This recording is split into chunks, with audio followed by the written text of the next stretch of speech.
Hola chicos, vamos a iniciar ahorita el tema de intoxicaciones. Ahorita porque es un tema bastante amplio, de hecho me gustaría de que también revisen para este tema su guía, porque su guía tiene información extra que no sale en el PPT acerca de las medidas u otra clase de medicamentos que se usan para cada clase de intoxicación. Así que voy a iniciar, me dicen si se escucha bien, si se escucha mal, dedito arriba por si acaso. Y ya, voy controles. Gracias. Entonces, iniciamos. Uy.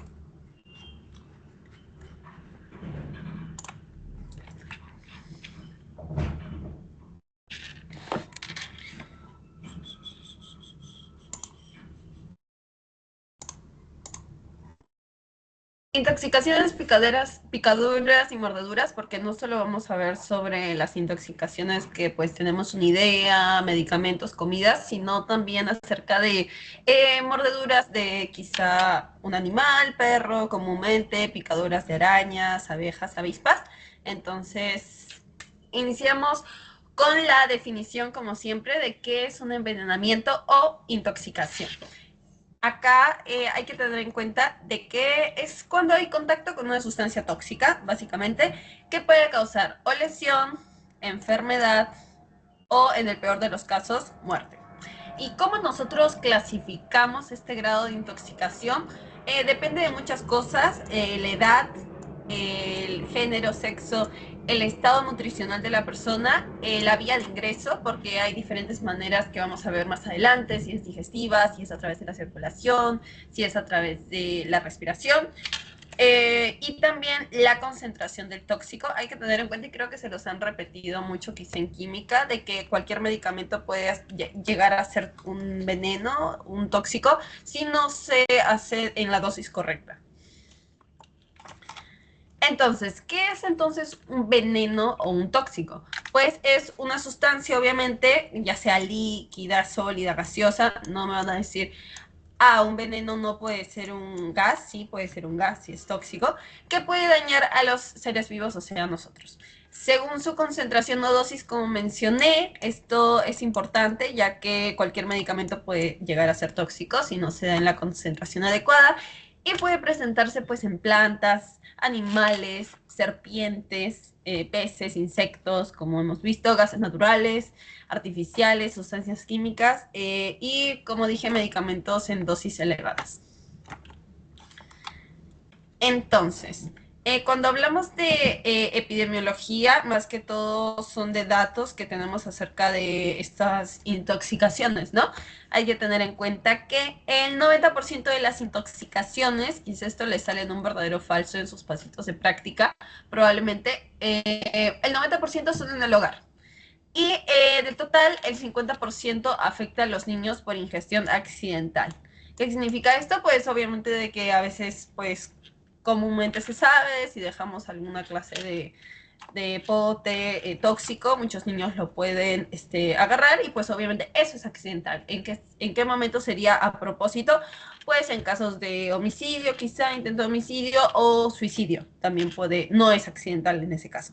Así que hay que tener en cuenta que el 50% es por ingestión accidental. Las muertes son más frecuentes en adultos, más que todo porque cuando ocurren en adultos o son casos más graves o hasta pueden llegar a ser a causa de intentos de suicidio, entonces obviamente las muertes pues son más frecuentes, ya que lo que intentan muchas veces es morir.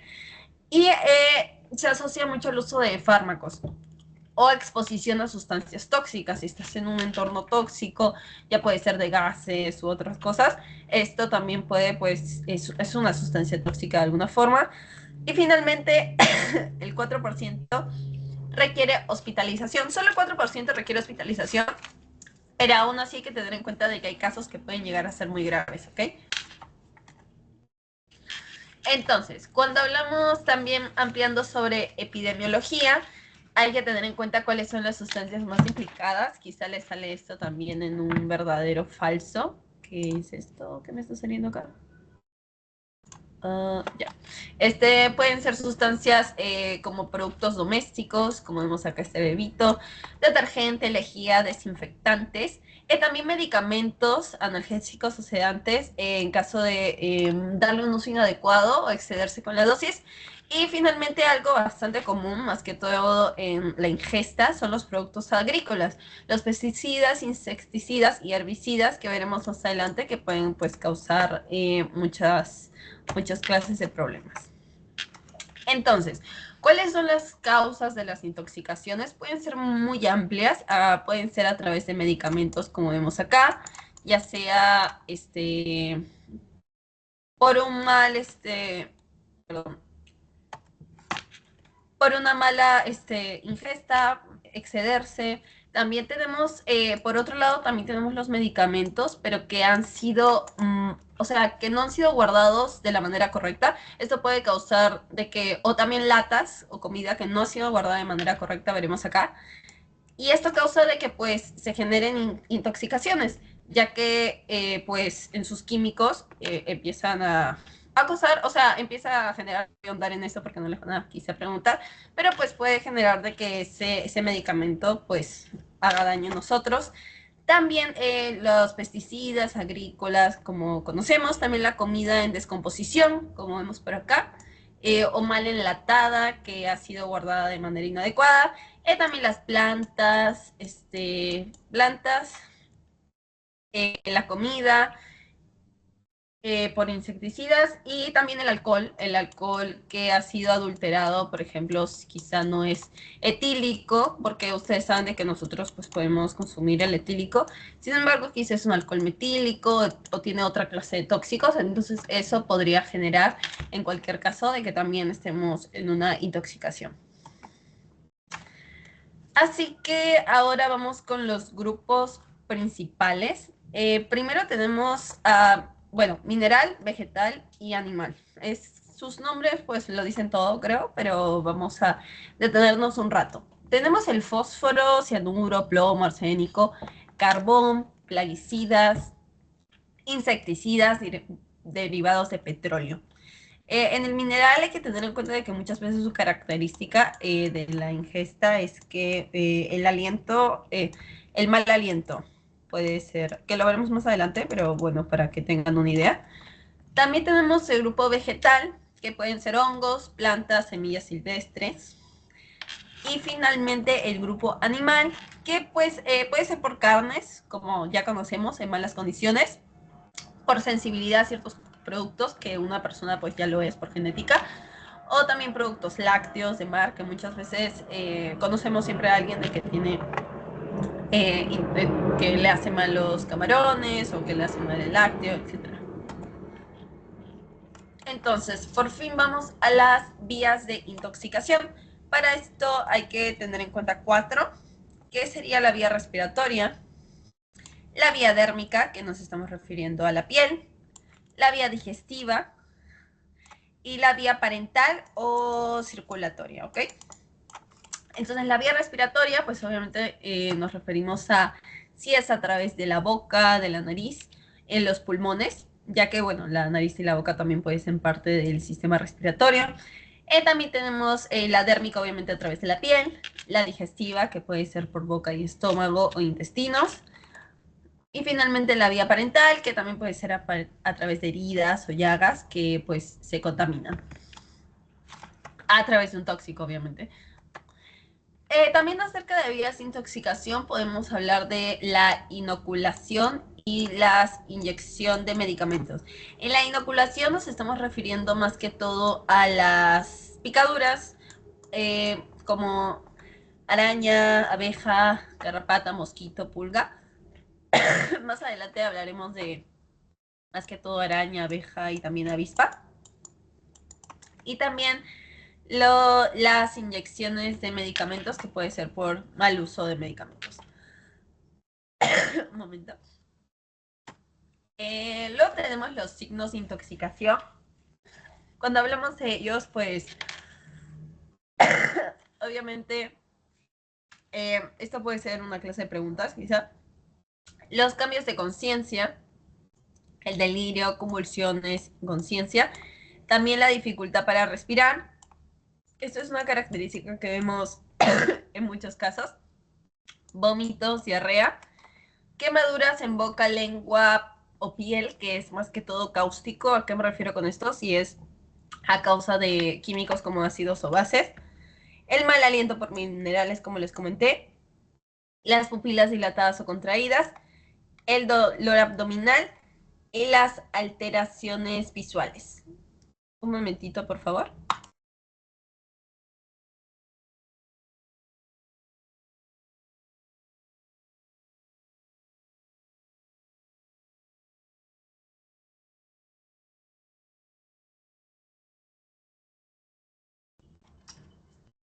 Perdón, me paso todas las clases enferma, pero bueno. El dolor abdominal, como dije, y las alteraciones, pues, visuales. Las alteraciones visuales se puede referir también a ver cuerpos borrosos, etcétera, ¿no? Entonces, acá algunos signos de intoxicación, como ya les hablé, el dolor de cabeza, los vómitos, puede ser uno de ellos, confusión, convulsiones, dolor de pecho, alteraciones visuales, mareos y cansancio, desmayos. Eso más que todo es en general, porque algunas intoxicaciones pues no van a ser todas, no van a ser iguales, ni van a tener todas las mismas. En la atención general de intoxicaciones hay que tener en cuenta estos 3 puntos. Primero es mantener con vida al paciente, que suena bastante obvio, pero bueno, en estos casos, si vemos a alguien intoxicado, pues mantener la vía aérea, el ABC, como ustedes saben. El Dios es priorizar. 2, priorizar el estado del paciente antes de identificar el tóxico. Esta fue una pregunta de mi pasito de práctica de verdadero o falso sobre el estado del paciente. Antes de identificar el tóxico, que es importante saberlo, ¿no? Para saber el tratamiento también, antes hay que priorizar el estado del paciente y aplicar la maniobra de RCP si es necesario. Entonces, en el manejo general de intoxicaciones, ustedes ya conocen el A, B, C, D y el X por acá. Van a aprender otro más, pero este es más enfocado en intoxicaciones. De hecho, creo que se los pregunté en el pretest y les puse, porque soy muy malvada, les puse abrir vía aérea, pero no. El A, estamos hablando de evitar la absorción de tóxicos. Esto es más que todo porque mientras más pasa el tiempo, mientras más esté la persona con este tóxico, entonces hay más probabilidades, obviamente, de que esté ingresando al cuerpo. ¿Y cómo evitamos esto? Pues impidiendo, retirando la sustancia, lavando la zona afectada o realizando un lavado gástrico en algunos casos, ¿no? En el B también tenemos el favorecer la absorción del tóxico. Recuerden de que absorción y adsorción no es lo mismo. Adsorción se refiere más a adherir y absorción pues obviamente a absorber, ¿no? Eso creo que se los habrán dicho en química, probablemente en minerales. Sí. Entonces, cuando hablamos de favorecer la absorción del tóxico con D, hablamos de principalmente el uso también del carbón activado, que puede ayudar a atrapar ciertas sustancias tóxicas en el aparato digestivo para evitar que sean absorbidas. Este es un ejemplo, ¿no? Que es bastante común cuando nos referimos a absorción, pero también puede referirse a otros aspectos. En la C de manejo general de las intoxicaciones, tenemos el aumentar la eliminación del tóxico. ¿Y cómo hacemos esto? Pues obviamente favoreciendo de que salga del organismo. Entonces, esto puede ser a través de orina, heces, o mediante procedimientos médicos, como puede ser la diálisis, que vimos en otros temas. Y finalmente la D, que es antagonizar el tóxico. ¿Cómo harían? ¿De qué me estás hablando? Pues a lo que me refiero es más que todo contrarrestar los efectos, ¿ok? Es utilizando pues antídotos específicos o ayudando a neutralizar las sustancias y disminuir los efectos dañinos. O sea, tener en cuenta el tóxico es malo y tenemos que encontrar lo contrario para que pare de hacer daño. Entonces acá también tenemos el manejo inicial de las intoxicaciones. Tenemos el de proteger, que es lo que ya conocemos como evaluar la escena, evitar nosotros exponernos al tóxico, retirar a la víctima de la fuente del tóxico en caso de que sea algo pues que está en exposición. El 2, reconocer el tóxico, qué sustancia, cómo ingresó, cuándo ocurrió. Esto es importante, el tiempo, la vía y pues el tipo de sustancia.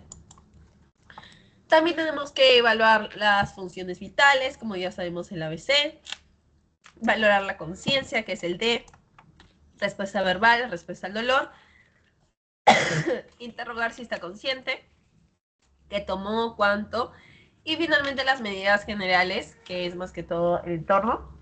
La E, aflojar la ropa, mantenerlo abrigado, no inducir al vómito. Esto es importante y lo hablaremos más adelante. Hay todo un apartado de esto, que también lo verán en práctica, salvo que sea indicación médica, porque muchas veces por películas tenemos en mente de que alguien está intoxicado, entonces hay que hacer de que vomite y así todos nos vamos a salvar. Y muchas veces no es así, a veces podemos empeorar la situación del paciente, entonces hay que saber y tener en cuenta en qué situaciones nosotros tenemos que inducir el vómito, que en realidad son en bastantes pocas situaciones, ¿ok? Lo importante, el mensaje clave, obviamente es actuar, protegerse y priorizar el ABC de intoxicaciones. Esto lo saqué igualito de su PPT. Muchos de estos recuadros son de su PPT que los han agregado este año y los pongo igual porque están muy lindos, la verdad. No creo poder hacerlo mejor que estos cuadritos. Así que luego hablamos de el pues, manejo de intoxicaciones, también las lesiones. En primero, lesiones locales. O sea, tenemos que evaluar si la persona tiene quemaduras en los labios o boca para aplicar abundante agua fría. Si su piel está contaminada, entonces también lavamos por a 10 a 15 minutos. Y si la ropa está contaminada, si no evaluamos las lesiones locales o si no retiramos la ropa, quizá esta persona, como vimos, el A no lo estamos cumpliendo, no estamos haciendo de que esta persona pare de absorber. También la recolección de muestras. Esto es importante, la recolección de muestras para saber luego cuando estemos en un lugar especializado qué le está pasando a la persona, porque tenemos que identificar cuál ha sido la intoxicación, cuál ha sido la causa, entonces tenemos que llevar recipientes en base a sustancias cerca de la víctima en la institución de salud, y si presenta vómito, recoger eso, a pesar de que puede sonar asqueroso, pero es importante para los análisis. También 3, proteger la vía aérea, como sabemos, súper esencial. Sin vía aérea no hay vida. Entonces, mantener también las vías libres de secreciones, aspirar si es necesario y vigilar la respiración y la ventilación. Acá tenemos la posición lateral de seguridad, que ya la conocemos, que es colocar al paciente en posición lateral, inconsciente, respire, y esto previene aspiración y mantiene la vía aérea libre. Finalmente, el traslado y referencia del 5. Trasladar a la institución más cercana, como sabemos. Lleven los envases de las sustancias que vimos por acá, de la recolección de muestras. Y finalmente, conductas para evitar, obviamente, no inducir al vómito de forma rutinaria y no administrar líquidos sin indicación médica. ¿Ok? Solo provocar vómito, como ya mencioné, si está especificado e indicado para el personal de salud. Entonces, acá sabemos, acá para especificarles por qué evitar provocar el vómito, es que la inducción al vómito no es recomendada en general en el manejo de intoxicaciones. Pero hay que también saber cuándo no debe inducirse específicamente. Si hay sustancias peligrosas, ácidos o álcalis, o ingreso de hidrocarburos, gasolina, querosene, esto puede causar de que a la hora de que tú induzcas a que esta persona lo vomite, todos esos tóxicos están pasando otra vez por la vía digestiva. Entonces puede causar quemaduras por todos los lugares en los que está volviendo a pasar y también aumentar el daño al repetir el contacto. Si ya se hizo daño ingresando, estás haciendo de que se genere daño ahora a la hora de expulsarlo, porque al fin y al cabo están por la misma vía. También el estado mental del paciente, no puedes inducir el vómito si el paciente está inconsciente, porque obviamente se va a ahogar en su vómito. También las convulsiones activas puede generar, pues obviamente, de que la vía respiratoria ya está en peligro y tú quieres provocar el vómito, entonces estás empeorando toda la situación. Esa persona no va a poder respirar Y es un riesgo elevado, como ya dije, de aspiración y obstrucción de la vía aérea, más que todo. En las lesiones locales, si hay presencia de quemaduras en labios, boca o cavidad oral, de que tiene y aumentaría el riesgo de complicaciones.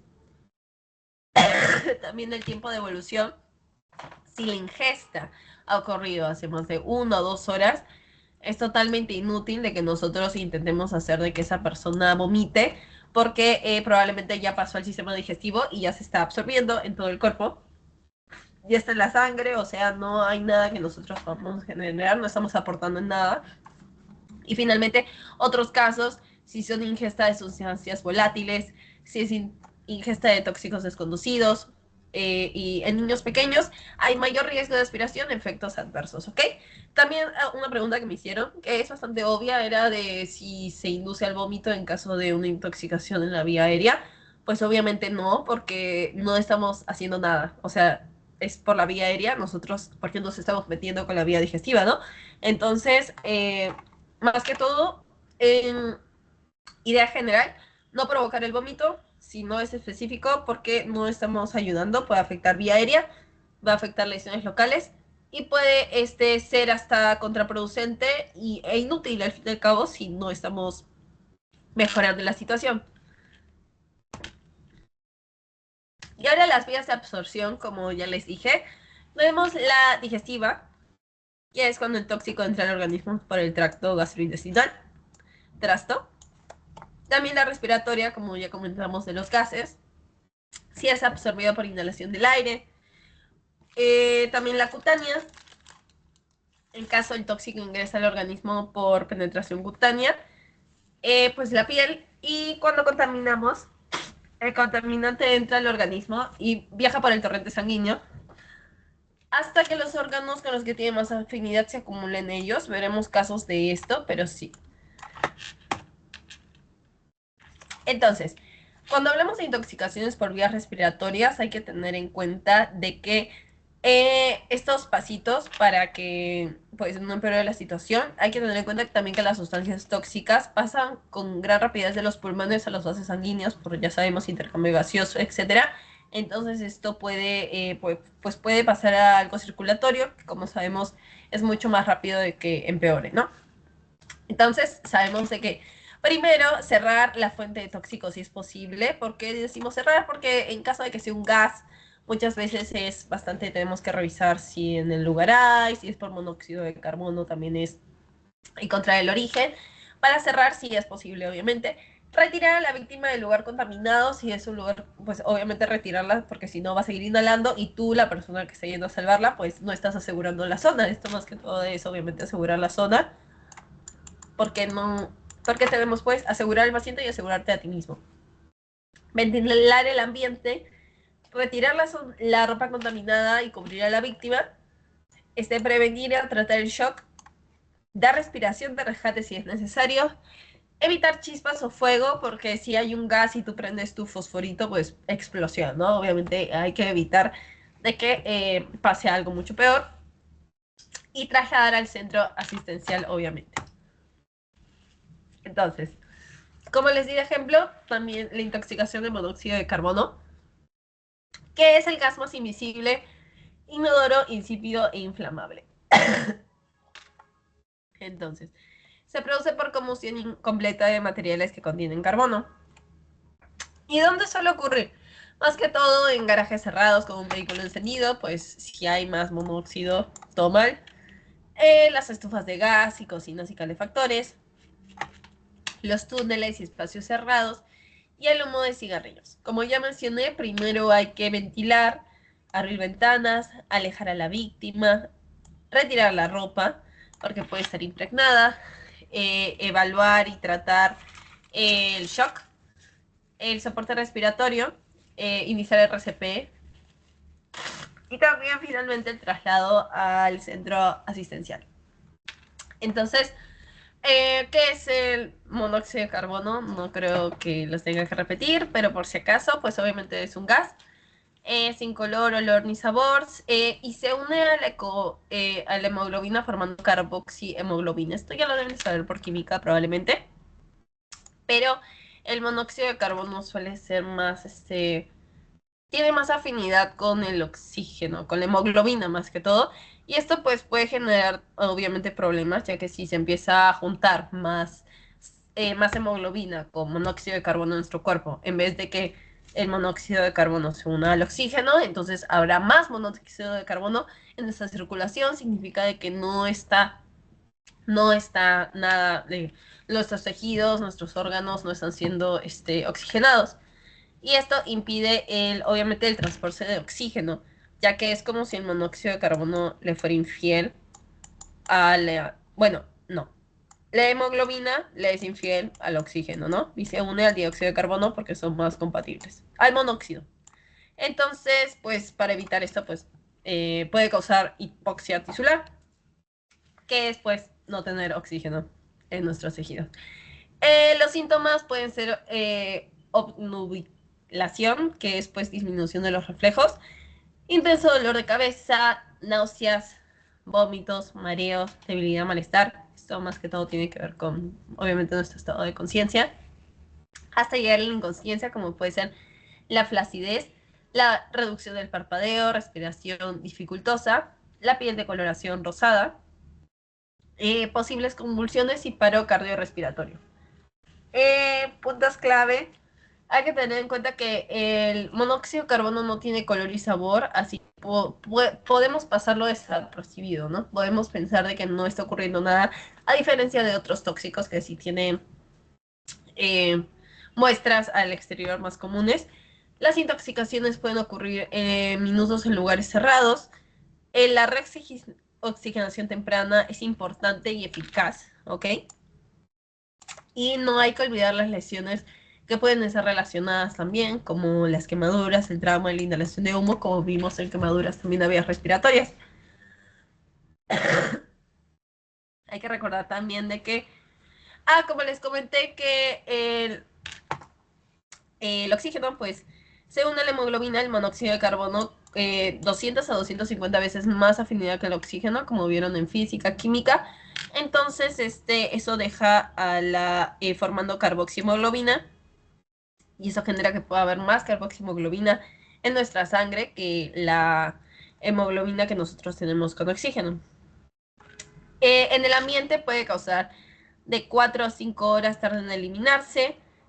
Importante esto, el oxígeno al 100% tiene que estar de 80 a 90 minutos y la cámara hiperbárica pues más o menos de 20 a 30 minutos. Y mientras más oxígeno haya, pues hay más rápida eliminación de CO, de monóxido de carbono. Por eso la oxigenación en este caso es clave. Así que importante acá, monóxido de carbono, obviamente la vía a tratar es la oxigenación y lo grave es la hipoxia. Hipoxia más que todo tisular, ¿ok? Ahora cuando hablamos de intoxicación por vía cutánea, hay que tener en cuenta de que si atraviesa la piel también puede ser propenso a que vengan los vasos sanguíneos y eso hay que evitarlo a toda costa. Entonces, ¿qué se hace en estos casos? Más que todo, lavar inmediatamente con abundante agua a la ropa, usar guantes para evitar contaminarnos en caso de que la persona esté contaminada, pues tenemos que encontrar la manera de no tocarlo, ¿no? El tóxico. Retirar la ropa contaminada, continuar lavando con agua y jabón, tratar lesiones como quemaduras. Esto es clave si se acuerdan de cómo tratamos las quemaduras, el agua, etcétera. Mantener las vías respiratorias libres. Lavar, si en caso de que haya el tóxico ingresado también a través de los ojos, se lava durante 15 minutos. Y el traslado al centro asistencial, pues obviamente. Entonces, cuando hablamos también de intoxicación por vía de insecticida, que esta es otra, puede producirse por consumir frutas y verduras sin lavar. Y es más común en los órganos fosforados, que es un tema muy interesante que veremos en la siguiente diapositiva, ¿ok? Se usa en la agricultura y la jardinería y la intoxicación ocurre por ingestión, más que todo contacto o inhalación. Entonces acá tenemos la fisiopatología de los órganos fosforados y esto es un poco complejo, así que atentos. En los órganos fosforados, lo que inhiben es la acetilcolinesterasa. ¿Y qué es eso, Ariana? Es una enzima. Esta enzima puede degradar la acetilcolina, que nuestra acetilcolina, ¿alguien sabe qué es la acetilcolina? Si quieren comentar o así. Pues más que todo es un neurotransmisor que sirve para nuestro sistema, ¿no? Entonces, este se encarga de muchas cosas, tiene muchos derivados. Y si hay una acumulación, pues obviamente puede haber una estimulación colergénica excesiva, ¿no? Así que vamos paso a paso. Primero tenemos de que se inhibe la enzima acetilcolinesterasa, la que se encarga, como ya dije, de degradar la acetilcolina. Entonces, el órgano fosforado, imaginemos que es una molécula así, se une al sitio donde funciona la acetilcolina y al pegarse, entonces significa de que, no, perdón, se une a la enzima. Al juntarse con la enzima acetilcolinesterasa, significa de que esta ya no está funcionando. Como están pegados los dos, la acetilcolinesterasa, si viene una acetilcolina, ya no lo va a degradar, porque está muy feliz y unida a este órgano fosforado. Entonces hay que tener en cuenta de que al inicio la unión puede ser potencialmente reversible, así que nosotros en el caso de una intoxicación así es muy importante tener en cuenta el tiempo y mientras progresa puede llegar a ser irreversible, ¿no? Y esto, como mencioné, impide la hidrólisis de acetilcolina, que a través de la hidrólisis la acetilcolina pues obviamente es degradada. ¿Y qué ocurre si la enzima que degrada la acetilcolina no está degradando acetilcolina? Pues obviamente hay una acumulación de acetilcolina. Entonces esta no se degrada y en la hendidura sináptica se acumula. O sea, no llega a abrirse. Entonces esto es como presináptico. La acetilcolina ni siquiera llega a salir. Y esto se estimula de forma continua con los receptores colinérgicos, ¿no? Ese es un exceso y significa de que no está pagando la señal. O sea, la estimulación es continua y encima se está acumulando. Y esto que genera, por ende, si nuestro neurotransmisor, uno de los principales, no está funcionando y encima se está acumulando, una estimulación sostenida de receptores muscarínicos, nicotínicos y del sistema nervioso central, ¿ok? Entonces, cuando hablamos de muscarínicos, nos referimos a miosis, broncoconstrucción, hipersecreciones, bradicardia. Muchas veces estas personas llegan con babeando, o sea, están botando secreciones, ya sea moco o baba, en todos los lugares. Bradicardia, náuseas, vómitos y diarrea. También nicotínicos, nos referimos a las fasciculaciones musculares, debilidad muscular, o sea, fatiga. Y el sistema nervioso central, que es ansiedad, cefalia, confusión, convulsiones, y en los casos más graves el coma. Entonces, ¿qué está pasando acá? Como hay una hiperestimulación, una estimulación continua, esto llega al agotamiento, o sea, nuestro sistema, o sea, muscular, genera disfunción de órganos efectores, los órganos ya no pueden trabajar bien porque están constantemente estimulados y no están llevando a ninguna reacción. Esto que ocurre también genera envejecimiento sistemático en el número 4. Con el tiempo, la unión entre el órgano fosforado, como ya mencioné, se vuelve más fuerte. Entonces, la enzima pierde completamente su función y nos estamos quedando sin enzima. Ya no tenemos lo que genera la hidrólisis de acetilcolina, ya no tenemos lo que genera de que pues vayan que se genere la sinapsis y vayan a hacer su trabajo. Y ya no tenemos pues un neurotransmisor importante, ya no se puede degradar. Y en el número 5, pues obviamente la inhibición de la esterasa neurotóxica. En algunos órganos fosforados se inhibe también la esterasa neurotóxica, que es una enzima importante para el funcionamiento y mantenimiento de los nervios axones. Entonces, ¿qué ocurre? Pues obviamente es un daño progresivo de las fibras nerviosas y alteraciones en la conducción. Como sabemos, el axón es el lugar donde van a pasar todas nuestras vesículas, donde van a pasar todos los mensajes que estemos llevando por el sistema nervioso. Entonces, si se altera esta conducción, hay debilidad de extremidades, porque los mensajes hacia nuestras extremidades, hacia todo lo que nosotros realizamos como sistema no están llegando. Hay neuropatía tardía inducida y se manifiesta entre 1 a 3 semanas después de la exposición. ¿Ok? Entonces hay que tener en cuenta de que cuando hablamos de órganos fosforados nos referimos más que todo a inhibición de la acetilcolinesterasa, que genera esta inhibición de que se acumule la acetilcolina presináptica.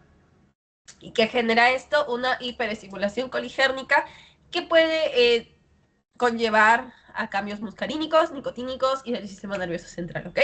Y hasta pueden haber casos, como ya dije, del NTE, que es la esterasa neurotóxica, que esto se relaciona más con el axón y puede manifestarse más tiempo, ¿ok? Y el concepto clave que dejan acá: el exceso sostenido de acetilcolina por inhibición de la acetilcolinesterasa, que es la enzima, acuérdense, enzima acetilcolinesterasa. El neurotransmisor es la acetilcolina. Produce estimulación continua, lo que causa agotamiento neuromuscular y daño neurológico tardío. Entonces, cuando también hablamos de intoxicación por órganos fosforados, que es el mayor que ustedes ya saben por vías pesticidas, pues es la vía más frecuente, como dije, dérmica o inhalatoria, ¿ok? Más del 80%, y puede causar una muerte por la falla respiratoria, ya que pues acumulación, no estamos encima respirando, todo va mal. Entonces, tenemos el soporte vital, que es prioridad. El ABC, como ya saben, asegurar vía aérea, en especial porque normalmente hay acumulación, como ya dije, de fluidos. El oxígeno suplementario y la ventilación si es necesario. Está la principal causa de muerte: falla respiratoria, ¿ok? Falla respiratoria. Y asegurar, el objetivo obviamente es asegurar oxigenación y perfusión. ¿A qué me refiero? A que llegue todo este oxígeno a todos los tejidos y órganos del cuerpo. La descontaminación, nosotros debemos de retirar la ropa, lavado con agua, irrigación ocular si hay exposición. Es reducir, ¿no? La absorción, como ya sabemos, el A. Y nuestro medicamento, el que vamos a usar y el que probablemente les van a preguntar en el examen, así que es la atropina. La atropina va a ser de que mejora los síntomas muscarínicos, que ya sabemos era miosis, también la acumulación de broncorrea, salivación, lágrimas, sudoración, todos los fluidos que están saliendo, pues disminuye. También disminuye la broncodilatación, que alivia el broncoespasmo, como sabrán. Disminuye la mortalidad gastrointestinal por todos estos vómitos, diarrea, náuseas que están saliendo y los líquidos, y mejora la frecuencia cardíaca en la bradicardia. Entonces, la atropina, por favor grábense, la atropina es básicamente el antagonista que nosotros estamos buscando. Puede mejorar los síntomas que están muscarínicos que están sucediendo. El 4 es el soporte nicotínico. Cuando hablamos de soporte nicotínico es más que todo en el neuromuscular. En las fasciculaciones tiene debilidad y esto genera parálisis. Entonces, la atropina no actúa en esta unión, ¿ok? Se maneja más que todo con oxígeno y ventilación asistida. El problema es más que todo muscular y no secretor. Así, hay que tener en cuenta que la atropina sí puede ayudar con los efectos neuronales de que están teniendo los efectos muscarínicos que están teniendo el órgano fosforado. Sin embargo, cuando hablamos de neuromuscular sobre nuestros ya no responde más que todo la atropina ahí. Ahí nos referimos más a oxígeno y ventilación asistida. Finalmente, el 5, cuando nos referimos al control neurológico, es más que todo pues los síntomas, como ya les mencioné, ansiedad, confusión, convulsiones, y esto se maneja con benzodiazepinas. Diazepam, que es un control de convulsiones y protege la protección neurológica, y esto ayuda a estabilizar al paciente y previene el daño cerebral. Y finalmente, en ingesta, que es menos frecuente, podemos usar carbón activado, como ya sabemos, esto ayuda a la adherencia, no absorción, ¿ok? Absorción con D. Que si, esto más que todo indica si es reciente, por eso importa mucho el tiempo. Y si el paciente está consciente y vía aérea protegida, no le vamos a empezar a dar carbón activado a alguien que está desmayado. No recomendamos el lavado gástrico. En las rutinas, en casos seleccionados, recomendación del médico. Y eso sería todo. Más que todo hay que tener en cuenta que primero es el soporte vital de la persona, ABC, luego la descontaminación y atropina para síntomas muscarínicos, que son estos pacientes, recuerdan de que los órganos fosforados hay mucha acumulación de saliva, lagrimeo, sudoración, moco, entonces suelen venir así, con muchos líquidos alrededor. Y soporte respiratorio, obviamente. La atropina mejora secreciones, ¿ok?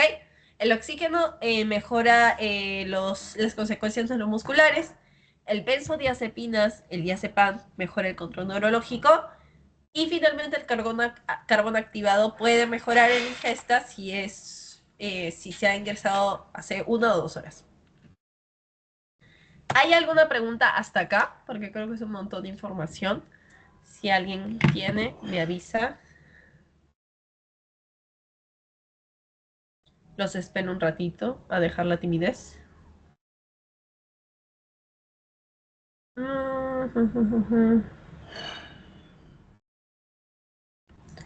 Entonces, no, continúo. Un momento. Ok. Creo que no mencioné. Cuando me refiero a síntomas muscarínicos, son más que todo por receptores que hay en nuestro cuerpo que se unen a la acetilcolina, ¿ok?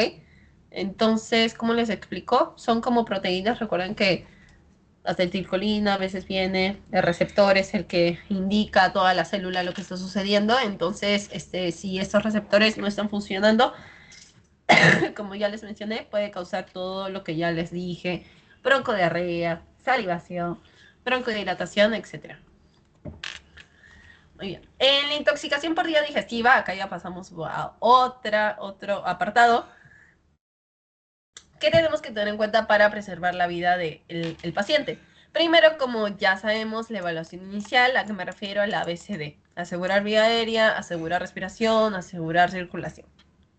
El valor a nivel de la conciencia es importante y también monitorear los signos vitales. Eso ya lo sabemos. Entonces, en el 2 que hacemos es evitar conductas inseguras.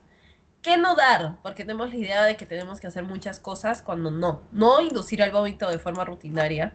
O sea, no hacerlo a cada rato. No dar leche y no administrar líquidos sin indicación porque puede aumentar riesgo a la aspiración o daño, ¿ok? ¿Cómo hacemos la descontaminación digestiva? Tenemos que tener en cuenta que el carbón activado puede ayudar si es reciente, si es hace menos de 1 o 2 horas y puede proteger al paciente por la vía aérea protegida, ¿no? El lavado gástrico no es rutina, no se recomienda en todos los casos.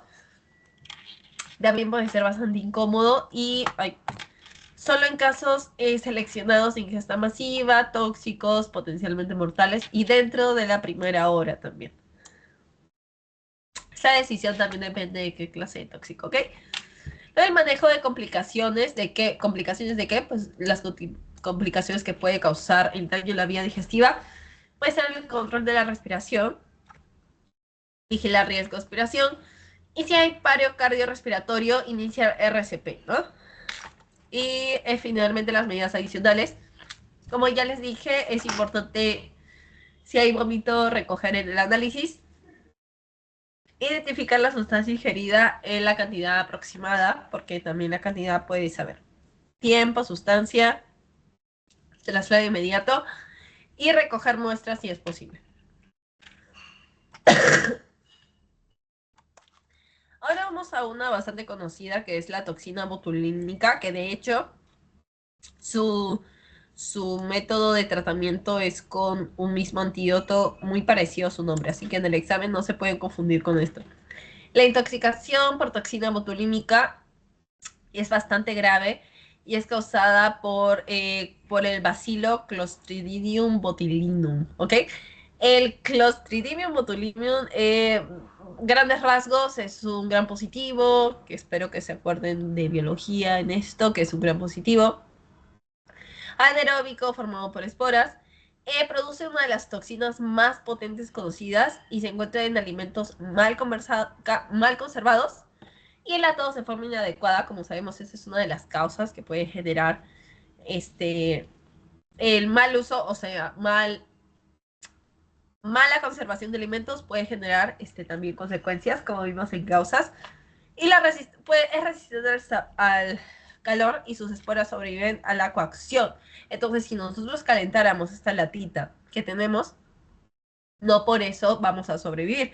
En el caso de que, o sea, no por eso no nos vamos a ingerir este bacilo, esta bacteria, porque aún así puede perdurar, ya que es resistente al calor. Y la vía más frecuente, obviamente, es la alimentaria. Entonces, la fisiopatología de esto, ¿qué sucede con la toxina botulínica?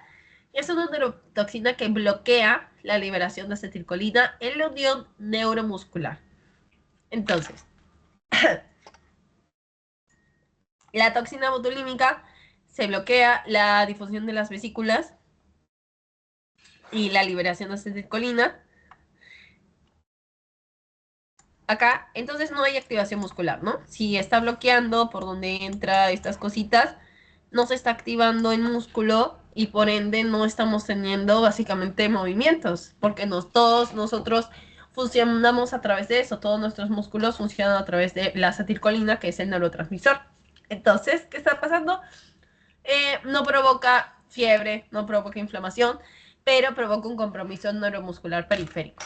Entonces, ¿cuáles son los síntomas de esto? Tras el periodo de incubación de 12 a 14 horas, dolor de cabeza, mareos, diarrea. Hay defectos en la vista, como visión borrosa, diplopía, que es pues ver doble, caída de párpados, escasez de secreción de saliva y boca seca, que es una diferencia que puede, a pesar de que se relaciona bastante a la acetilcolina también, hay que tener en cuenta de que en el anterior que vimos, de los órganos fosforados, había mucha secreción de saliva. En cambio, en la toxina botulínica no estamos viendo esto, sino que hay escasez de secreción de saliva. Hay dificultad para deglutir porque nada de nuestros músculos está funcionando. Hay dificultad para hablar. Hay debilidad de extremidades, dificultad respiratoria para orinar y estreñimiento. Entonces, en la parálisis es descendente y simétrica. ¿A qué me refiero con esto? Es que inicia por la cabeza y cuello, y han visto que muchas parálisis es como si la mitad de nuestra cara estuviera bien y la otra no. Las dos partes están mal y van bajando poco a poco, afectan nervios craneales y va bajando de forma simétrica. Si está el rostro siendo afectado, las dos partes del rostro están siendo afectadas, no solo una, ¿ok? Hay que tener en cuenta también de que, como ya dije, no hay alteración, conciencia ni fiebre. Esto puede dificultar también la detección. Entonces, ¿cuál es el tratamiento de la toxina botulínica? Como ya les dije, primero, obviamente, asistencia respiratoria. Y si no está nuestro funcionando, pues obviamente hay problemitas en la respiración. Y como ya les dije, memorícense, por favor, antagonista para el tratamiento es la antitoxina botulínica. Es muy fácil, así que si se equivocan en el examen, no me escucharon. La antitoxina botulínica, pues está en contra de la botulínica. Muy fácil. Dentro de 24 horas iniciados los síntomas. Y también una terapia de soporte según la necesidad o la gravedad del asunto.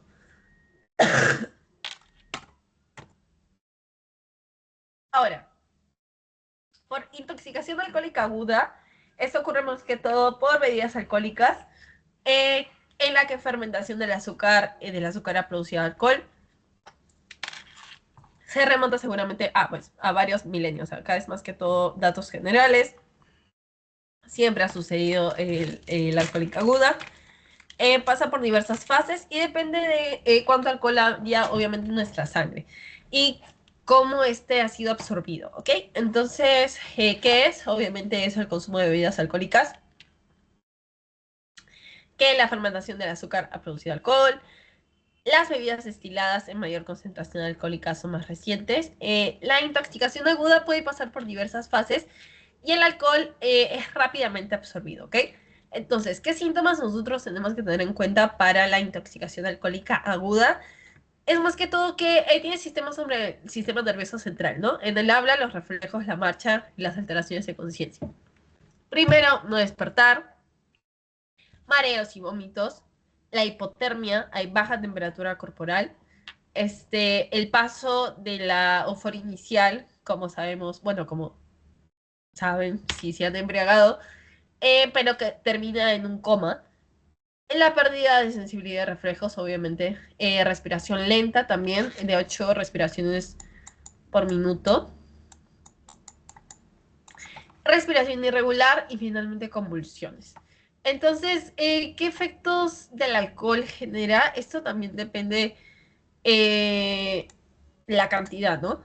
Entonces, si hay 0,2, no hay mucha dificultad en la visión y el riesgo es nulo. Sin embargo, si fuera de 0,3, ya empieza a subir la gravedad, ¿no? Puede disminuir la capacidad de atención y coordinación. En 0,2, que es moderado a severa, la percepción de la visión puede verse vista, disminuye la capacidad de reacción. 0,4, 0,8 ya es severo, hay desinhibición emocional, alteración de la memoria, euforia, etcétera. En 1,5 ya nivel es crítico, no se puede conducir, embriagadez intenso, confusión, habla incoherente, visión doble. En 2,5 ya es crítico, obviamente no se puede conducir, que no podemos controlar las extremidades, somnolencia intensa. Y el 3 es obviamente crítico y hay pérdida de conciencia, depresión cardiovascular y respiraciones de riesgo a muerte. Entonces, ¿qué está pasando con el alcohol en nuestro sistema nervioso central? Obviamente, la prudencia está siendo afectada, el autocontrol también, los sentidos, la coordinación y los centros vitales de equilibrio, ya que afecta todas estas partes de nuestro cerebelo, el bulbo raquídeo, los centros corticales, la médula espinal y los centros subcorticales. Entonces, también hay distintos tipos de bebidas que pues esto más que todo es para que vean la cantidad de alcohol, depende. Y el mensaje clave obviamente es que la intoxicación alcohólica aguda puede progresar rápidamente y hay que revisar los riesgos, ¿no? En sí, al tomar alcohol ya estás de alguna forma intoxicándote, pero la gravedad depende de cuánto estés tomando y también cómo manejemos esto, ¿no? Se repitió esto. Ah, no. Sí, acá está bien. Intoxicación alcohólica, pues nos estamos refiriendo a qué debemos que hacer para el tratamiento. Traslado al hospital, si ya lo vemos mal. Evitar deshidratación, porque como sabemos en el alcohol hay constante deshidratación. Administrar líquidos si se puede beber. Vigilar vía respiratoria. Y colocar en posición lateral de seguridad. Ahora vamos a las intoxicaciones por sedantes benzodiazepinas. Cuando hablemos de esto, es más que todo, suelen ser bastante raras, ¿ok? A pesar del consumo de estos tranquilizantes, los síntomas son de 24 a 48 horas y rara vez muere el paciente a menos de que pues haya juntado con alcohol o depresores del sistema nervioso. ¿Y qué es primero la benzodiazepina? Esta intoxicación es por consumo obviamente excesivo de benzodiazepinas, que puede ser diazepam, alprazolam y clonazepam. Estos son depresores del sistema nervioso central. Lo que hacen es que, pues obviamente, como sabemos, tenemos la idea de que nos hacen dormir, pero más que todo están alterando nuestro sistema nervioso central y produce disminución progresiva del sistema nervioso. Eso aumenta el riesgo, como ya les mencioné, si se relaciona con alcohol y otros depresores. Entonces, ¿qué pasa con los síntomas? En el habla, los reflejos, la marcha tienen alteraciones, somnolencia, apatía, no hay coordinación en nuestras extremidades, músculos, no se despierta la persona, varios vómitos, hay euforia inicial, pero luego puede llegar al coma si hay pérdida de sensibilidad a reflejos. El tratamiento obviamente es vigilancia de la respiración, darte café, lo marco porque es importante, traslado al centro hospitalario obviamente si no se recupera rápido y considerar el fluoxetil en casos seleccionados. Esto, si no me equivoco, va a salir en su guía práctica como antagonista, pero también depende de la supervisión médica, el flumazenil. Intoxicaciones por estimulantes del sistema nervioso central. ¿Qué es? Pues estos son más que todo en casos de cocaína, anfetaminas, metanfetaminas, drogas, ¿no? Esto aumenta actividad de neurotransmisores, o sea, aumenta la dopamina y noradrenalina y puede generar una hiperactivación del sistema simpático. Entonces, esto más que todo complicaciones neurovasculares, todo está como ampliándose. Hay hiper en todo, taqui, hiper. No hay hipo. Cuando me refiero a hiper es que se está aumentando. Se aumenta en taquicardia, en hipertensión, no en hipo, que sería la bradicardia o hipotensión. No, todo está yendo para arriba y son potencialmente mortales, ¿ok? Entonces, esto se usa más que todo si hay un consumo de sustancias que estimulan el sistema nervioso central. Como ya sabemos, pueden ser muchas clases de drogas. Los síntomas que pueden generar hiperactividad sináptica, como ya mencioné, ansiedad, taquicardia, hipertensión, miadriasis, que es en los ojos, como ya vimos, y diaforesis, temblor. En neurológicos psiquiátricos puede causar confusión, alucinaciones, psicosis y convulsiones. Y otros síntomas pueden ser la hipotermia, náuseas, dolor torácico y rhabdomiolisis. Las complicaciones importantes pueden ser un infarto agudo al miocardio, porque ya sabemos hay demasiada estimulación, las arritmias, el accidente cerebrovascular, hipertermia grave, rhabdomiolisis y falla multiorgánica. Muerte súbita, obviamente. El principal peligro, obviamente, es la hipertermia y arritmias. El manejo es clave, como ya sabemos, el ABC, el benzodiazepinas de primera línea, que es para el control de la agitación. Disminuye la actividad sináptica, como ya vimos en el anterior. Existen consecuencias del benzodiazepinas en el caso de que haya un exceso de esto, pero también puede ayudarnos en muchos casos, como ya vimos en el control de la agitación, ya que sabemos de que disminuye la actividad sináptica. Es importante la hidratación, el control de la temperatura y el manejo específico. ¿Y qué debemos evitar? Pues a los beta bloqueadores selectivos, porque hay riesgo de vasoconstricción e hipertensión severa. Vasoconstricción se cierra, ¿no? Antipsicóticos, como primera línea, no es recomendable, más que todo el benzodiazepinas, sí es recomendable. Los antipsicóticos no, y la restricción física aislada. Entonces, clave, en las intoxicaciones es importante la elección de benzodiazepinas, ¿ok? Grábense esto. No creo que les pregunten tan específico de todo, pero con los datos clave como el antagonista o los síntomas generales, sí se lo tienen que aprender. Sedar, enfriar, estabilizar al paciente.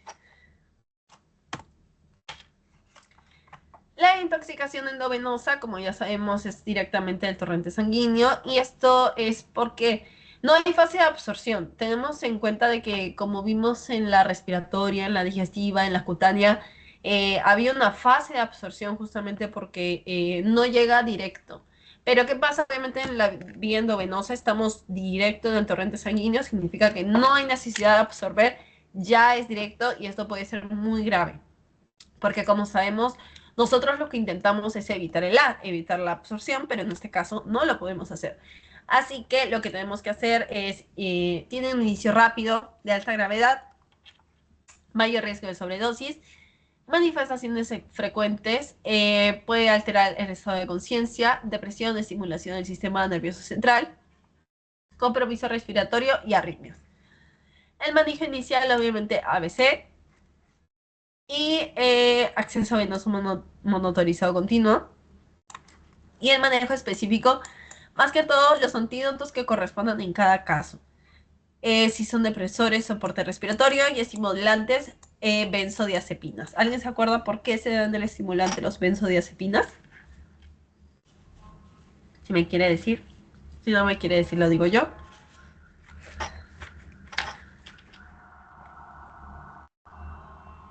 Como ya les mencioné, el benzodiazepam lo que hace es reduce esta estimulación del sistema nervioso central.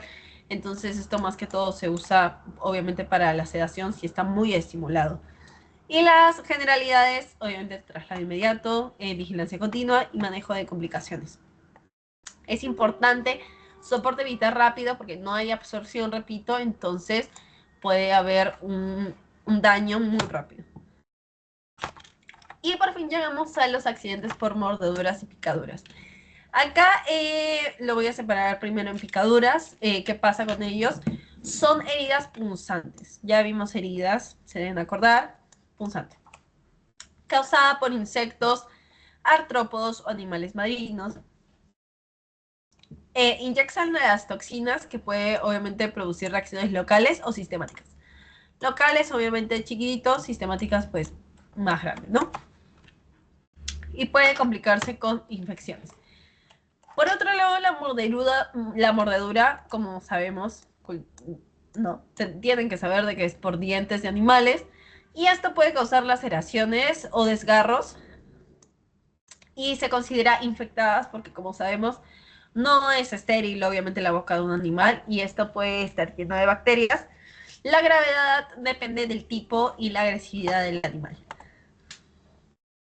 Los accidentes por mordeduras picaduras, más frecuentes son abeja, avispa y mosquito. El mosquito es este, la abeja y la avispa.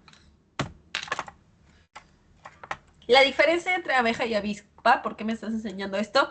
Te lo estoy enseñando porque esto depende obviamente de qué tratamiento vamos a usar. Sí, la abeja también depende de la gravedad. Muchas veces, como ya sabemos, la avispa puede picar muchas veces y es más agresiva. Por otro lado, la abeja al clavar al aguijón muere inmediatamente, ¿no? Entonces, si hubiera un shock anafiláctico que veremos más adelante a causa de una picadura de abeja, pues esto deben haber muchas abejas, porque si fuera una sola, pues no, ella ya murió solo al picar una vez. Las abejas suelen tener pequeños garfios, color anaranjado y negro y grueso y peludo, mientras que la avispa es más estilizada. ¿A qué me refiero? Que tiene una cintura más delgada, es Bella Hadid, color amarillo, no sé, contraste, etcétera. Y el aguijón es más liso. Entonces tenemos los accidentes por mordeduras y picaduras. En la picadura de abeja, como ya mencioné, esto más que todo nos referimos a cuántas veces, la gravedad depende de cuántas veces esta abeja te esté picando. Y más que todo, cuántas veces una abeja te esté picando, porque una sola no te va a picar 3 veces, sino si hubieran 3 abejas a más en el lugar en el que estás y te picaran ya 3 abejas, obviamente puede desencadenar un choque anafiláptico. Entonces, primero, en una picadura, si solo te pica una vez, solo hay una reacción local. Si te pica 2 veces, esto puede ser una reacción alérgica variable, depende de la persona, que puede causar enrojecimiento y edema. Espero que se acuerden que el edema es la acumulación de líquido. Y un malestar general. Si hay síntomas sistemáticos, puedes acudir al centro asistencial. Y la tercera picadura, eso ya es más grave porque puede provocar un choque anafiláptico que veremos más adelante, que es una manera en la que nuestro cuerpo reacciona de forma extrema a una intoxicación y esto puede hacer de que nuestras vías respiratorias, entre más partes de nuestro cuerpo, se inflamen y pues obviamente de consecuencia morir. La picadura de abeja puede ser grave si es en rostro cuello, Si hay muchas picaduras múltiples, como ya les mencioné, se afecta al interior de la boca porque la inflamación puede generar un daño en las vías respiratorias y esto puede dificultar. Si es en recién nacidos, niños o ancianos o si son en personas con hipersensibilidad al veneno. Los accidentes de mordeduras y picaduras de avispas suelen ser más peligrosas y agresivas. Ahora ya pasando las avispas, pueden ser más peligrosas y agresivas que las abejas, como ya les dije. Pueden picar varias veces, a diferencia de las abejas. Producen efectos más locales, pero más severos a la vez. Y estas picaduras múltiples pueden causar un estado tóxico. Entonces, en la picadura de avispa, sabemos que es una reacción local, como vimos acá. Hay enrojecimiento e inflamación extensa y se genera un edema que puede extenderse a articulaciones cercanas. En el tratamiento de la picadura de avispa, se recomienda agua tibia, aplicar hielo o en el caso tengamos anestésico local, retirar el aguijón sin comprimir el saco de veneno porque esto puede hacer de que el tóxico se amplíe y vaya a más partes y acudir al centro asistencial si hay síntomas graves. Luego pasamos a la mordedura de araña, que en las generalidades son normalmente síntomas leves, ¿ok? Y no requieren ningún tratamiento. Hay muchas clases de arañas y solo 24 de ellas son peligrosas, así que no hay que preocuparnos tanto. Tenemos la araña rincón, que es muy común, la Loxosceles laeta, y la Lactrodectus, que es la viuda negra con un veneno neurotóxico muy potente. Entonces, en el caso de la araña de rincón, que la tenemos en nuestra casa normalmente, tiene un veneno citotóxico, que es una araña de color marrón, se esconde en lugares oscuros, su veneno tiene actividad citotóxica y esto puede causar daño endotelial en la piel, necrosis tubular aguda y signos de insuficiencia cardíaca y congestión del edema pulmonar, hepatomegalia. Luego tenemos la viuda negra que puede causar, bueno, características de cómo se ve, por si acaso, en negro, brillante, marca roja, como una marca roja de reloj así, de arena. Su veneno es más potente que una serpiente de cascabel y puede producir producción masiva de neurotransmisores. Como sabemos, no recomendamos de que haya pues una producción masiva de neurotransmisores. Ya vimos anteriormente lo que puede desencadenar. Si hay una liberación desordenada, esto puede causar neurotoxicidad, ¿no? Nuestro sistema nervioso empieza a fallar. Y los síntomas, si son locales, por lo general una persona no siente la mordedura en el momento. Más que todo te deja la marca en los puntos rojos. Hay dolor local durante las primeras horas y calambres en el cuerpo. Si hubieran daños sistemáticos, más que todo ocurre en la rigidez abdominal producida por el dolor, dificultad para respirar, náuseas, vómitos, sudoración y shock en casos graves. Y como primeros auxilios que debemos hacer, lavar la herida con agua y jabón, aplicar compresas de hielo, no aplicar calor, no calor, inmovilización y elevación de la zona afectada, atienda los signos de shock, obviamente, y el traslado de la víctima de la forma más rápida posible. Entonces, ¿qué nos debemos de llevar de esto? Que la araña puede generar, si fuera Loxosceles laeta, que es la araña rincón, más que todo necrosis y daño celular, ¿ok? Mientras que la Latrodectus causa síntomas neurotóxicos graves. No me vayan a poner la viuda negra o Latrodectus. Provoca necrosis y daño tisular. No, genera neurotoxinas graves. Neurotóxico, cerebro, neurotoxicidad, ¿ok? Ahora con la mordedura de perro. El enfoque clínico, pues, ¿qué es? Pues un perro. Te muerde, fuerza. Depende del tamaño, obviamente, raza y fuerza del perro. Puede generar heridas punzopenetrantes. Puede inducir a desgarros en la piel y más tejidos profundos. Y hay que tener en cuenta, es importante, que los perros pueden tener microorganismos dañinos en su boca porque no es estéril, obviamente, la boca de un perro. y hay un riesgo elevado de infección. Entonces, las bacterias comunes, que no creo que les pregunten, a menos que sea la rabia, porque es muy fácil. Pasturela, ay, uy, ay, acá está. No, ya. Pasturela multocida, Staphylococcus aureus, etcétera, etcétera. La rabia, que es lo que nos vamos a enfocar, es causada por un virus, ¿ok? No es una bacteria. Este virus afecta al sistema nervioso central y puede transmitirse a través de la saliva, mordeduras o arañazos. Entonces, ¿qué se ocurre en estos casos? Como ya deben saber, una vacuna antirrábica, en la cual se debe aplicar en las primeras 24 horas. Y la exposición a graves se asociona con la inmunoglobulina antirrábica. Como ya sabemos, a veces las vacunas, como vimos en el tétano, si no me equivoco, si fuera muy grave, se usa la vacuna, pero también se usa a la vez la inmunoglobulina, ¿no? Los primeros auxilios: lavar la herida por 15 minutos, aplicar yodopovidona y clorexidina, y controlar hemorragias secas, cubrir y obviamente trasladar a la víctima si fuera caso grave. Ya llegando al final, pura de serpiente, que es el envenenamiento obviamente por las serpientes. Puede ser seca, sin veneno, o envenenamiento activo. En el Perú hay de estos tipos que menciono acá.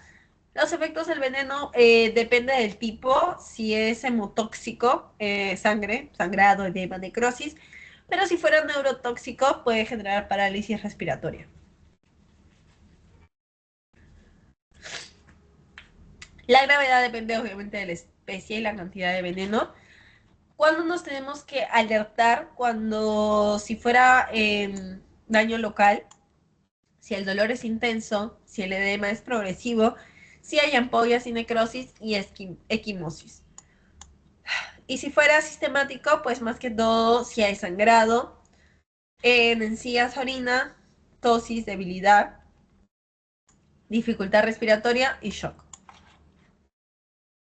Los primeros auxilios claves obviamente es inmovilizar el miembro afectado, mantener al paciente en reposo, retirar objetos apretados y trasladarlo. No aplicar torniquetes, no succionar el veneno, no es la televisión, no cortar la herida y no aplicar ni hielo ni alcohol, ¿ok? Finalmente el tratamiento, que esto sí, por favor memorícenselo, es el suero antifídico. Es un tratamiento específico según la gravedad y tipo de envenenamiento, ¿ok? En el manejo, obviamente, como en todos, ABC, control de dolor, manejo de shock y soporte respiratorio si es necesario. Ya llegando a la reacción anafiláptica de la que hemos hablado mucho, esto es cuando, como les dije, una reacción alérgica grave y de inicio rápido. O sea, nuestro cuerpo sobre reacciona a lo que está pasando y libera muchos mediadores, o sea, histamina y leucotrienos. Y esto puede comprometer la vida porque está soltando muchos proinflamatorios. Esto que desencadena, son desencadenantes frecuentes los fármacos, las picaduras y los alimentos. Y esto ocurre en personas también sensibilizadas. ¿Qué signos y síntomas de alarma podemos ver? Si fueran respiratorios, es la disnea, broncoespasmo y edema laringio. Como sabrán, esto puede ser más que todo causada por los proinflamatorios, cardiovasculares, hipotensión, esto más bajo, taquicardia y shock. ¿Ok? En este caso, hipotensión, taquicardia y shock. De este sí, por favor, de la reacción anafiláptica, acuérdense, porque suele venir. Y cutáneo, urticaria, prurito, edema facial, labios y lengua. Y puede progresar rápidamente al cardiorrespiratorio, ¿ok? Esto, pasito, atentos, que se da como prioridad adrenalina por primera línea, ¿ok? Se aplica inmediatamente. Dosis para adultos es 0.5, mientras que en niños es 0.01, ¿ok? La cara lateral del muslo. Acuérdense de las zonas donde se coloca. Vía aérea, también oxígeno 100% y circulación de líquidos cristaloides. La adrenalina se repite, ¿ok? Puede darse cada 5 a 15 minutos si persiste la anafilaxia. ¿Y hasta cuándo paramos? Pues cuando pare la anafilaxia, básicamente. Medidas adicionales, también antihistamínicos, ya que obviamente si está elevándose la histamina, también podemos darle antihistamínicos que bajarían esto, los corticoides, el monitoreo continuo, observación mínima de 4 a 6 horas, el traslado urgente. Así que, general de reacción anafiláptica, que es muy importante, les va a venir, se lo juro, es que se usa tratamiento prioridad adrenalina, primera línea, 0.5 adultos, 0,01 niños. Segundo, esto que causa es una reacción alérgica grave. ¿Y por qué puede ser causado? Fármacos, picaduras, alimentos. ¿Qué signos y síntomas de alarma? Respiratorios, cardiovasculares y cutáneos, ¿ok? Si hay compromiso respiratorio, recuerda, cardiovascular o mucocutáneo, piensa en anafilaxia. Si ves a alguien con un problema respiratorio, cardiovascular y mucocutáneo, es anafilaxia o hay que tener en cuenta en primera instancia que es eso. Así que ya llegando para el final, el día de hoy les agregué preguntas que no sé si me responderán, pero yo lo hice con mucho cariño y amor. Así que la primera que de hecho me vino a mí en cierto año. ¿Alguien sabe qué ocurre con la acetilcolina en el botulismo? Si alguien se acuerda de lo que dije y si alguien lo quiere decir. Les doy unos segundos o si no yo respondo.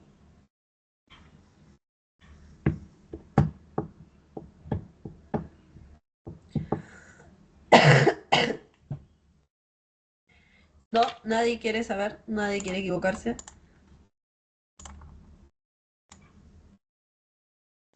Bueno, cuando hablamos... Disculpe, Ali. hay ausencia de la liberación de la acetilcolina, ¿no? Eh, sí, más que todo Porque, ajá, porque se ese es el bloquea. botulismo. Ajá, Ajá, porque en el otro, los insecticidas, ahí sí creo que hay exceso nada más. Hay una, sí, en los insecticidas hay como que se acumula mucho. En cambio, en el botulismo, como me dijiste, se bloquea la liberación presináptica de la acetilcolina. ¿Ok? Entonces, más que todo pre. Así que muy bien, gracias. No hay que confundir con el otro. Creo que es muy fácil confundir con el otro que le mencioné. Pero en el caso de la acetilcolina, sí, se bloquea la liberación presináptica de acetilcolina. Muy bien. La segunda es, ¿qué debe colocarse al intoxicado en posición? ¿Por qué debe colocarse al intoxicado en posición lateral de seguridad? ¿Alguien sabe? A, B, C o D. A, disminuir dolor, evitar que se ahogue en vómito, aumentar temperatura corporal o para controlar el sangrado. vendría a ser la B. Claro, muy bien. Para evitar que se ahogue en vómito. Muy bien. Y finalmente creo que esta es la última pregunta que puse. No, puse otra. ¿Cuál es el principal mecanismo por el que las picaduras de abeja pueden desencadenar un choque anafiláptico? Destrucción muscular directa, reacción de hipersensibilidad al sistema inmunológico, pérdida masiva de sangre o infección bacteriana.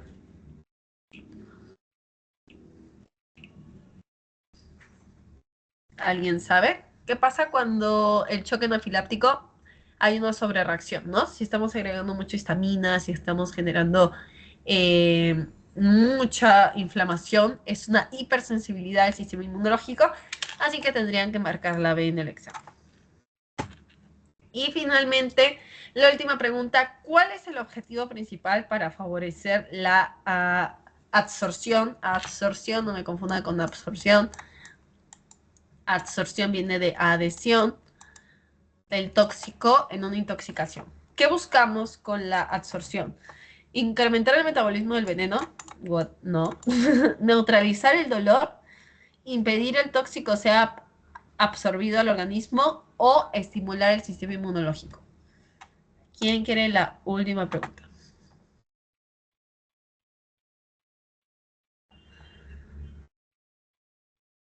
soy impaciente, así que la digo yo. Impedir que el tóxico sea absorbido al organismo, obviamente, porque esto se hace en mecanismos de adhesión, de absorción, para que el tóxico no siga ingresando. Y eso sería todo. Muchas gracias por quedarse esta larga clase.